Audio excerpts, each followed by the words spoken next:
पहले तो आज अनशन का दूसरा दिन है, तो क्या कहेंगे इसके बारे में? हाँ बिल्कुल, आज अनशन का दूसरा दिन चल रहा है। कल हमने सर्वधर्म प्रार्थना के साथ शुरू किया। कल का दिन बहुत अच्छा निकला। रात को काफ़ी लोग यहाँ पे अनशन पे बैठे थे और आज सुबह से फिर दूसरा दिन का शुरुआत हुआ। तो आज भी बिल्कुल यहाँ पे उसी दमखम के साथ हमारे अनशन पे बैठने वाले लोग बैठे हुए हैं, बल्कि और भी लोग दिन में आते जाते जा रहे हैं। और हमें उम्मीद है कि बिल्कुल ये मैसेज क्लियर गवर्नमेंट तक जा रहा है कि हम रुकने वाला नहीं है। हम अपने मुहिम को लेके बहुत ही सीरियस है और हमें ये उम्मीद भी है कि शायद गवर्नमेंट इस चीज़ को कंसिडर करके, इन चीज़ों को नज़र में रख के कुछ जल्दी हमें कुछ इसका नतीजा हमें देखने को मिलेगा। आप लोगों को पता है कि कल आप लोगों ने देखा कि यहाँ कितने लोगों ने आके यहाँ पे समर्थन किया। इसी तरह से आज लद्दाख के एक लोगों के दिल में लद्दाख के मांगों को लेके बहुत ही सीरियस है और लोग चाहते हैं कि जल्द अज जल्द इस लोगों को गवर्नमेंट इन चीज़ों को सुने और इनको हल किया जाए, क्योंकि एक ऐसी चीज़ है जिसके बिना लद्दाखियों का फ्यूचर नहीं होने वाला है।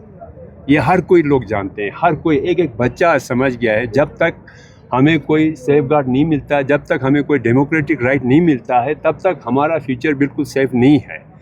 हम बिल्कुल इस तरह आगे नहीं चल पाते। इसलिए हम लोग को, और ये हमारा राइट भी है, अब हम जो चीज़ हम मांग रहा है तो कॉन्स्टिट्यूशनल एक चीज़ मांग रहा है, हम कोई गलत चीज़ नहीं मांग रहा है।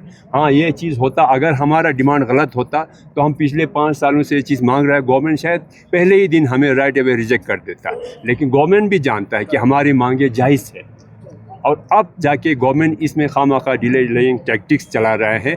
लेकिन उनको भी अगर हमारी मांगे जस्टिफिकेशन हमारी मांगों में नहीं, तो वो ज़रा सामने आके हमें बोले कि क्या हमने कोई गलत चीज़ मांगा है, क्या हम हिंदुस्तान के आइन के ख़िलाफ़ गया है, क्या हमने हिंदुस्तान की जमहूरियत का कोई गलत फ़ायदा उठाया? नहीं, हम जायज़ मांग कर रहे हैं। हम अपने हिंदुस्तान के कॉन्स्टिट्यूशन के बिल्कुल दायरे में बैठ के अपने मांग को बुलंद आवाज़ दे रहा है और हमें उम्मीद है गवर्नमेंट को आज नहीं कल तो इस चीज़ को मानना ही पड़ेगा। जब तक मानेगा नहीं तब तक हम भी डटे रहेंगे। क्योंकि एपेक्स और केडीए की ओर से एक नोटिफिकेशन जारी किया था जिसमें 11 के करीब 14 के करीब कोई एक्टिविस्ट आ रहे हैं बाहर से या लीडर्स आ रहे हैं, वो कब तक पहुंचेंगे? वो एक्टिविस्ट नहीं है ना, वो आप कहिए सिविल सोसाइटी से है, जो हमारे वेल विशर्स हैं, जो हमारे जो मांगे हैं एपेक्स और केडीए के, तो उनको उनके समर्थन के लिए वो आएंगे। तो वो लोग आ रहे हैं, अच्छी बात है। ये आप लोग बाखूबी मालूम है जो हमारे कॉज है उसमें हमारे हिंदुस्तान के कोने कोने से इस पे हमें पूरा फुल सपोर्ट है। तो इस बार तो हम पूरा उम्मीद करते हैं कि भाई हम जो हमारे जो अब मेन जो इश्यूज है, जो हमारे स्टेटहुड और 6 शेड्यूल प्रोटेक्शन, जो कॉन्स्टिट्यूशनल सेफगार्ड है हमारा अंडर 6 शेड्यूल, इन सब पे हम बात करेंगे। तो हमें पूरा उम्मीद है कि इस पे आप गवर्नमेंट उतरेंगे। जैसे अभी मेरे साथी ने कहा, जो हमारा डिमांड है वो हमारे हिंदुस्तान के आइन में है, तो हम आइन के ख़िलाफ़ नहीं है। और जो हमारा जो भी यहाँ पे हो रहा है वो पीसफुल एक हो रहा है। कल भी आपने देखा पूरा पीसफुल हो रहा है। तो अभी तो हमने अब एपेक्स के जो ये हैं, जो हमारा ऑर्गेनाइजेशन है, उसको अब हमने पूरे लद्दाख में एक्सटेंड किया है, विलेज टू विलेज, गाँव टू गाँव, ब्लॉक टू ब्लॉक। तो अब ये आगे तूल पकड़ेगा। अगर टॉक्स वगैरह नहीं हुआ तो फिर आगे जो भी होगा वो चलते रहेगा। आने वाले दिनों में कारगिल डेमोक्रेटिक अलायंस के मेंबर का जुड़ना भी कोई संभावना है? उनके जुड़ने की भी कोई संभावना है आने वाले दिनों में? कल हमने स्पष्ट भी किया था, ये जो मुहिम है हम शुरू तो ले से कर रहे हैं क्योंकि यहाँ पे इलेक्शंस आने वाले हैं और इसका जो नतीजा भी है बहुत अच्छा निकलेगा। बिकॉज जो गवर्नमेंट ने हमको जो लिखित रूप में दिया था कि लद्दाख को पिछले LHDC इलेक्शन में कि लद्दाख को 6 शेड्यूल के अंडर लाया जाएगा। अब वो इलेक्शन उनका टेन्योर ख़त्म होने वाला है और टेन्योर ख़त्म होते होते अभी तक हमको ये इस चीज़ पे तो बातचीत ही शुरू नहीं हुआ है। हम अभी क्या मांग रहे हैं? हमने कहा कि बातचीत रिज्यूम होना चाहिए एंड स्पेसिफिकली ऑन स्टेटहुड और 6 शेड्यूल। और उस बातचीत को क्योंकि गवर्नमेंट ने फिर से डीरेल किया उस प्रोसेस को, तो इसीलिए आज हमको अनशन पे बैठना पड़ा है। तो हम गवर्नमेंट से फिर बोलते हैं इलेक्शन ये इनका टेन्योर ख़त्म होने वाला है और इलेक्शन नज़दीक है, तो जल्द से जल्द बातचीत शुरू करें। और एपेक्स KDA ये दोनों एक साथ है। आपने बीते हुए दिनों में देखा 11 तारीख को जैसे कारगिल में जैसे अनशन हुआ और करगिल में जैसे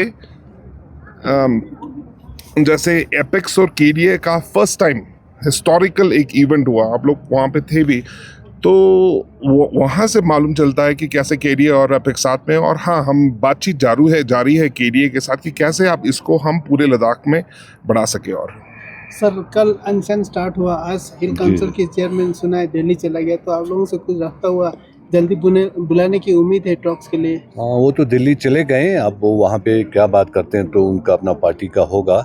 हमसे भी मीटिंग हुआ, कुछ डिस्कशन हुए, तो जो भी हो हमने क्लैरिफिकेशन, हमारे को चेयरमैन साहब थे तो सब ने डिस्कशन हुआ अच्छे माहौल में। देखिए आगे क्या होता है। सर क्या कहेंगे, जिस तरह से लास्ट ईयर जो 21 दिन का अनशन हुआ तब अलग अलग स्टेक होल्डर्स या रिलीजियस द्वारा हेडिट भी किया गया, तो इस बार भी इस तरह की कुछ है? बिल्कुल, अभी हमारे ऑर्गेनाइजिंग कमेटी लगे हुए हैं, इसको किस तरह से सस्टेनेबल तरीके से आगे लेके जाएंगे उसका भी हमारा सारा सब कुछ वर्कआउट हो रहा है। जल्दी ही आप लोगों को वो सारे प्रोग्राम आप लोगों के सामने रखा जाएंगे। सर बीते हुए दिनों की बात करें तो एपेक्स के अंदर ही माहौल अभी ठीक नहीं चल रहा है, बोल रहे, क्या कहेंगे इसको? कोई कुछ नहीं है। कल आप लोगों ने देखा यहाँ पे एपेक्स तो बिल्कुल कुछ नहीं, बिल्कुल सही तरीके से आप लोगों के सामने बैठे थे। कल हमने पूरा तब इतने लोगों के सामने एपेक्स के एक मेंबर आपके सामने थे, तो इसमें ऐसी कोई बात नहीं है। ये सारा एक रिमर्स चल रहा है। लेकिन एक चीज़ होता है, जहाँ कुछ मूवमेंट चलता है, जहाँ कोई संगठन चलता है, वहाँ पे अपना अपना एक ओपिनियन होता है। लेकिन अल्टीमेटली हम लोग एक कलेक्टिव एक डिसीजन लेते हैं। तो आप लोगों का भी फोकस हमारे कलेक्टिव डिसीजन क्या है उस पे होना चाहिए। जो इंडिविजुअल हमारे ओपिनियन को हाईलाइट करने से कोई फ़ायदा है नहीं। सर तुप्तन सेवांग जी को वापस एपेक्स में लाने के लिए बहुत जोर दिया जा रहा है, इस पर आप क्या कहना चाहेंगे? बिल्कुल, तुप्तन साहब जी बिल्कुल हम लोग उनका आना चाहिए। वो उन्होंने नेतृत्व किया है, आज भी वो हमारे नेता है, तो ठीक वो उनके ना आने की कोई बात ही नहीं है। लद्दाख के इशू के बारे में वो भी बहुत ही कंसर्न है। लेकिन फ़िलहाल उनका एक चीज़ ये भी है, लोग खामखा दूसरे पहलू को ही ज़्यादा हाईलाइट करता है। अदरवाइज़ वो भी उनका हेल्थ ग्राउंड पे वो ठीक नहीं रहते हैं, वो थोड़ा सा उनको तकलीफ़ रहता है, तो वो उस चीज़ से थोड़ा सा वो कहते हैं मुझे आराम दे दो। लेकिन ये चीज़ आप ज़रूर एक चीज़ में रखिए, कल जब अगर लद्दाख के इन मांगों को लेके तुप्तन साहब की ज़रूरत पड़ेगा, वो हमें पूरा यकीन है कि वो फिर से आके सामने लोगों के सामने आके अपना नेतृत्व संभालेगा। अभी भी वो फुल सपोर्ट में है, ऐसी बात नहीं है, फुल सपोर्ट में है, सपोर्ट है। तो जब भी ज़रूरत पड़ेगा वो आएंगे, ऐसे कोई इशू नहीं है। लेकिन आपने कहा यहाँ पे डिफरेंट ऑर्गेनाइजेशन है, पॉइंट ऑफ व्यू अलग होता है, टेबल डिस्कशन होता है, डेलिब्रेशन होता है, तो उसमें अगर आइडियाज़ में डिफरेंस हुई, इसका मतलब ये नहीं कि हम लोग एपेक्स जो है बिगड़ गए। हालांकि ऐसा बिल्कुल ही नहीं है, एक र्यूमर है, सोशल मीडिया पे लोग करते भी हैं ताकि ये बिगड़ जाए। 5 साल में जो हम नहीं ये हुए तो अब क्या होगा, तो ये तो इम्पॉसिबल है। एपेक्स तो छोड़िए, एपेक्स और KDA एक ही बॉडी समझिए। जी डॉक्टर साहब, आपने कहा कि जब भी ज़रूरत पड़ेंगे तो तुप्तन से आएंगे, तो क्या आपको नहीं लग रहा है इस वक्त सख्त ज़रूरत है, क्योंकि MHA के साथ टॉक काफ़ी डिले हो चुका है? नहीं, आप आगे देखिएगा। अब हम यहाँ हर चीज़ हमारे अपने होते हैं, डिस्कशन होते हैं, आगे आप देखिए कुछ दिनों में सब ठीक हो जाएगा। आप तुप्तन साहब छोड़ के तो मैं आप लोगों को बताऊं, लद्दाख के जो लोग आज पीछे कदम रख के चल रहे हैं ना, उनको इधर आना पड़ेगा और टाइम आएगा। हम तो ये बोलते हैं कि भाई आप शर्मिंदा होने से पहले आ जाओ, इज्जत से आना तो पड़ेगा। ये आप लोग देखेंगे। सर जो स्तनबल एक बहुत बड़े कंट्रीब्यूटर है एपेक्स बॉडी के लिए, उनके बारे में क्या कहेंगे, क्योंकि उनका जो एफर्ट्स रहा है अरे अभी तक। स्तनबा जी हमारे एपेक्स बॉडी छोड़िए, लद्दाख का हीरो है। सोनम वांगचुक के साथ कंधे से कंधे लगा के 21 दिन का अनशन किया, आज फिर अनशन पे बैठे हैं। ऐसे लोगों के होते हुए तो हमारे हौसले बहुत बुलंद हो रहा है कि क्यों ना हमारी मांगे पूरा नहीं होगा। इन लोगों की कुर्बानी से, इन लोगों की इस तरह से और हिम्मत को देख के तो आज लद्दाख के एक एक आदमी इन चीज़ों से जुड़ने के लिए तरस रहे हैं कि हम भी इस मुहिम का एक हिस्सेदार बनें। अभी आप मिसाल देखिए, यहाँ पे हमने सिर्फ अनशन के लिए हमने कहा था 10-12 लोग ही आएंगे। अभी आप देखिए 30-40 लोग, मना करने के बाद भी ऐसे आते हैं। तो लोगों में ये सब जज्बा है, समझ चुके हैं कि लद्दाख को कहाँ लेना है। सर एक चीज़ ये है कि स्तनबा जी का जहाँ तक सवाल है सर, इन्होंने कम से कम 20-25 साल तो देश के रक्षा के लिए लगाया, अभी भी देश के सेवा में है, तो स्टेज से इनका नाम बहुत कम आ रहा है, ये क्यों सर? अब स्टेज में नाम क्यों नहीं आ रहा है उनका? फर्स्ट क्लास है, आप लोगों को भी चाहिए उनके साथ आप प्रेस कॉन्फ्रेंस करिए। अब हमारे बजाय जाके उनसे भी आपको लेना चाहिए, उन्हीं से पूछना चाहिए उनकी जज्बात को। जी, हमें फ़ख्र है ऐसे लोग हमारे लद्दाख में हैं।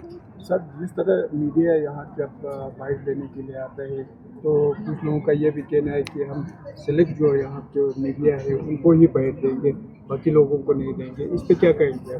हम सब के लिए खुले हैं, हम मीडिया कोई भी है हमारे लिए कोई सिलेक्टिव ऐसा बिल्कुल नहीं है, सबके लिए मोस्ट वेलकम है। अच्छे कवरेज करे और गोदी मीडिया ना बने, अच्छा मीडिया बने, ये आज की ज़रूरत है।